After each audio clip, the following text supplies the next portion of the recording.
So in this talk, I'm going to try to show how a socially informed linguistics can help us to understand what went on a little bit better than we would have done otherwise. This, of course, is not the place I would have started from. I wouldn't have started from the riots, but actually the riots provide a useful springboard, a powerful springboard, I would say. Language in London has been a political issue for a long time now, so things like funding for support in the schools, English, okay? That is sort of fairly laissez-faire these days, I think. In any one borough of London, there are at least 100 different languages spoken. And across the capital schools, there are about 300 languages. So a very highly multilingual place. But now, suddenly, language has become a part of the public discourse about the riots. On Newsnight, on the 13th of August, the historian, David Starkey, said the following as part of his analysis of the riots in London. The whites have become black. A particular sort of violent, destructive, nihilistic gangster culture has become the fashion. And black and white, boy and girl, operate in this language together. This language which is wholly false, which is this Jamaican patois that has been intruded in England. And that's why so many of us have this sense of literally a foreign country. Starkey was, not surprisingly, widely criticised by commentators of all sorts, and people saw racism in these comments here. He also seems to be linking Jamaican Creole directly with bad behaviour. Linking language and behaviour isn't a new thing, and actually it's not so much ethnicity as social class that's important here. It's well known that the working class accents of our country hold a certain stigma, not for the speakers perhaps, but for outsiders and potential employers perhaps as well. So many people think it's all right to lampoon, heard that word again, lampoon Cockneys, Brummies, Scousers, Glaswegians, and to call Bristolians country bumpkins. This is sort of okay.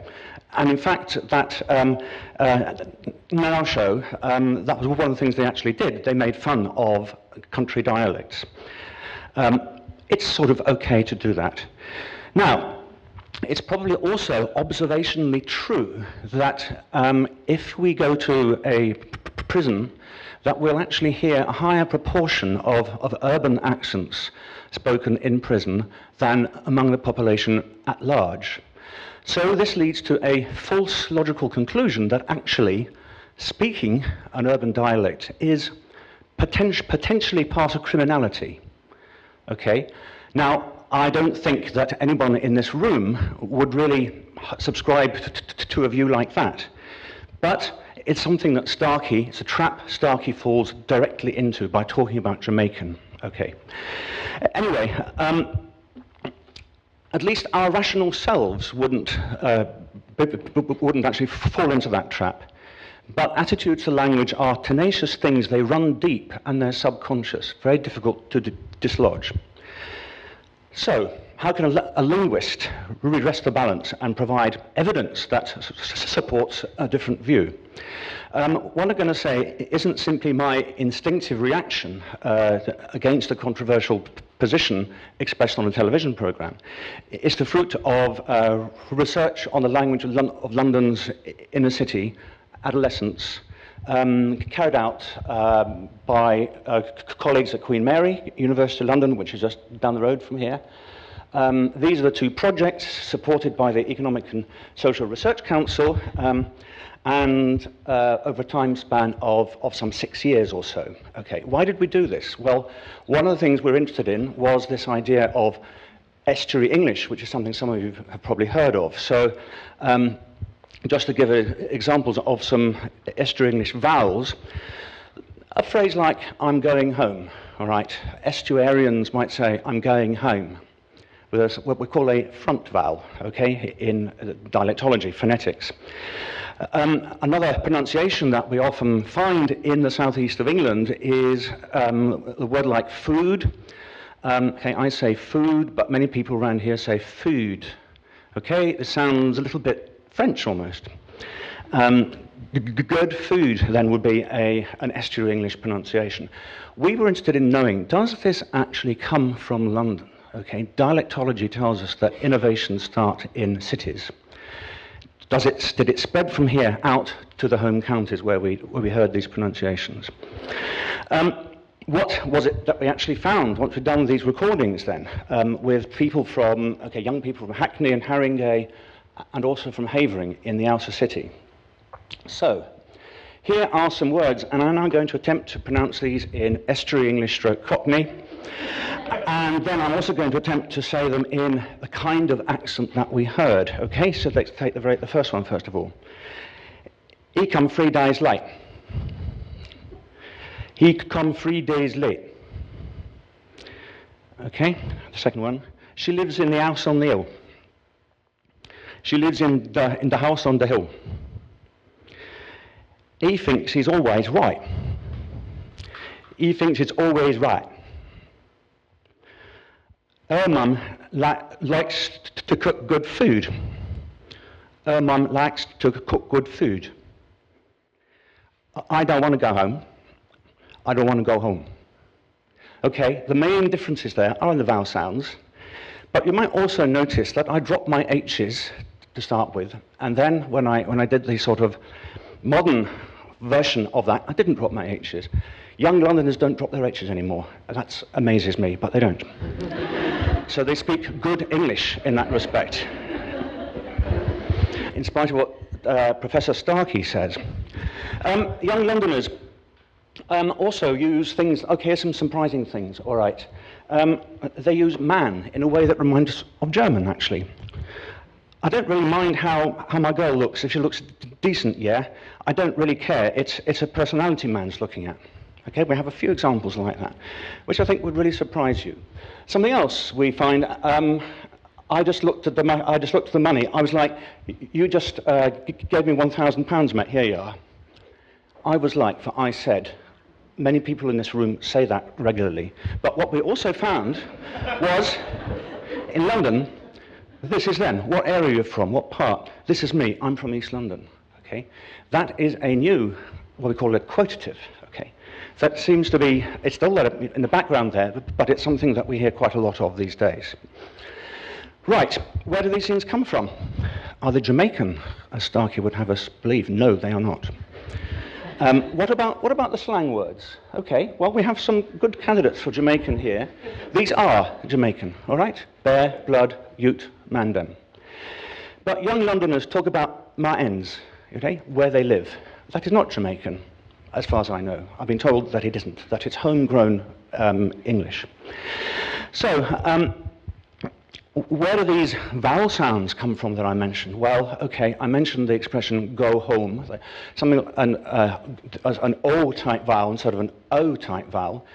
Could be Jamaican, and a word like face would pronounce face. That could possibly be Jamaican, but Jamaicans actually tend to say fierce and instead of the vowels I've just been using. But they could well be West African, they could be Bangladeshi, they could be anybody who's learning English as a second language from anywhere in the world, really. This a pronunciation of food for food, well, that's homegrown English. That's a south of England change that's been happening in the last 30 years or so. We're not alone in talking about this new London voice as a mixed, multi-ethnic dialect. Catherine Birbal-Singh, who's a well-known blogger for The Telegraph, says the following, and this contrasts this with what Starkey says. She writes, has David Starkey ever been to Jamaica? My mother's Jamaican, and I can assure you that she sounds nothing like our out-of-control kids. For one, the accent Starkey's talking about is specific to London. Two, that accent is uniquely English. It's a kind of fusion of many cultures, including Cockney East End speech. Okay. Now, one thing that Birbal-Singh is right about, and that Starkey is probably right about, is that it does sound black. Why does it actually sound black? It doesn't necessarily to people in the East End of London, but it sounds black to other people. Let's look at a bit of history now. London's been a target of immigration for 5 centuries, more than that. Okay. Now, it appears that apart from a few Yiddish words like nosh, kosher, glitch, there isn't really very much from other languages in the English of London. That has changed. What is it that's changed now in the last 25 years, something like that? Something to do with the Empire Windrush, which we saw a picture of earlier. The people from the Caribbean were the first post-war migrants, first group of people who came in relatively large numbers. Post-war, we also have the growth of music. Something called separate youth culture is something that's post-Second World War. It probably started in America. So those people sort of were the founders, if you like. And so it's probably no surprise, in fact, that even though the West Indians, the Caribbeans, are not the largest ethnic minority anymore, their music certainly sets the tone. It sets the tone linguistically as well, we think. Now, how can this be? Okay, right, a couple of factors here. Immigration, okay? What this shows us is that in Hackney, which is, I believe, are we in Hackney here? I'm not even sure. Okay, roughly half, just less than half the population can be classified as white British, but out of London, Havering, it's much greater. High concentration. And secondly, the blue areas here are so-called European Union Objective 2 areas, which means they have been in receipt of extra funding. So, one of the issues then, so what's happened then? Why do argue that these two factors, high concentration and lack of income, lead to the creation of a new way of speaking? Well, it has to do with the communities which have grown up in this part of London. Okay, they don't have the amount of, they don't have the disposable wealth, if you like, to take part or to really sort of circulate all that much. So we have communities here which are multilingual, self-reliant, family-based, using ethnicity ties as well. So, okay, so that's the reason why we have this. And the fact that it was the Caribbeans who came here first probably has something to do with the fact that it's perceived as, that this new way of speaking is perceived as black. Right, now, what do the young people say about this? Where does this leave the East End, Eastenders? Cockney, the Cockney dialect, okay. Where has it gone? Are these young people who are growing up here, are they in fact Cockneys? This is what a few of them said on the matter.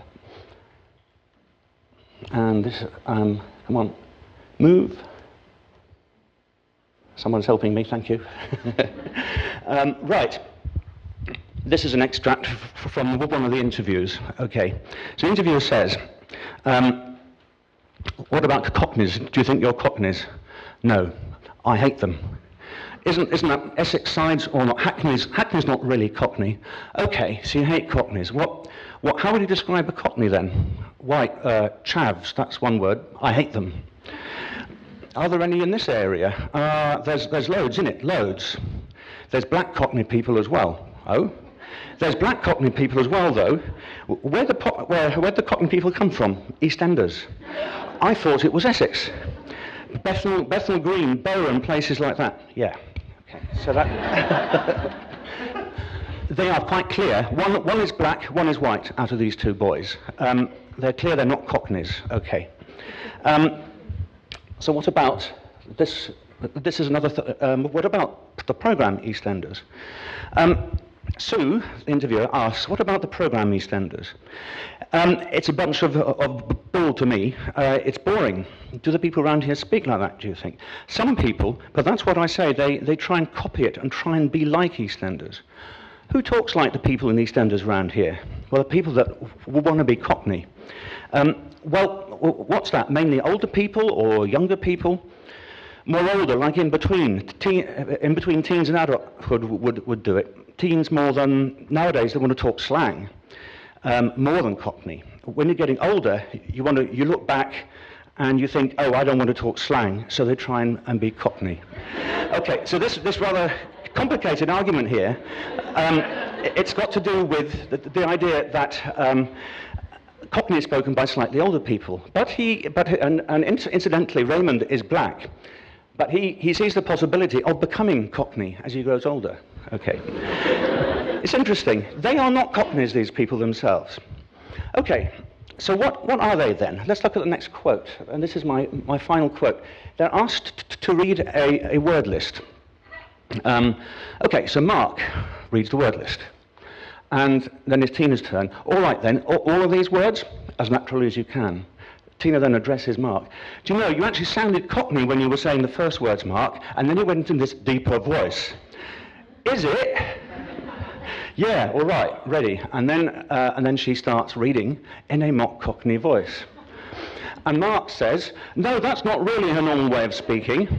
And Tina laughs, all right. And then she continues in a mock received pronunciation voice.